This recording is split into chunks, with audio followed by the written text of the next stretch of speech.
মালয়েশিয়ায় জঙ্গি তৎপরতার দায়ে বাংলাদেশে পাঠানো 4 প্রবাসীকে রাজধানীর বিমানবন্দর থানার সন্ত্রাস দমন আইনের মামলায় 4 দিনের রিমান্ডে পাঠিয়েছে আদালত। তদন্ত কর্মকর্তার 7 দিনের রিমান্ড আবেদনের প্রেক্ষিতে শুনানি শেষে ঢাকার মহানগর হাকিম মিনহাজুর রহমান এই আদেশ দেন। রিমান্ডে যাওয়া 4 জনের মধ্যে 3 জন সোহাগ, রেদওয়ানুল এবং জাহিদকে গত শুক্রবার মালয়েশিয়া থেকে দেশে ফেরত পাঠানো হয়।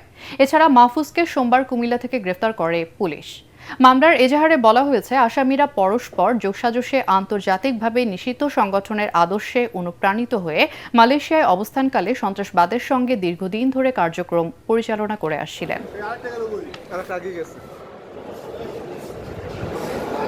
7 দিনের রিমান্ড আবেদন করেছিল রাষ্ট্রপক্ষ, আমরা তার বিরোধিতা করেছি এবং 4 দিনের রিমান্ড মঞ্জুর হয়েছে তাদেরকে অধিকতর জিজ্ঞাসাবাদ করার জন্য।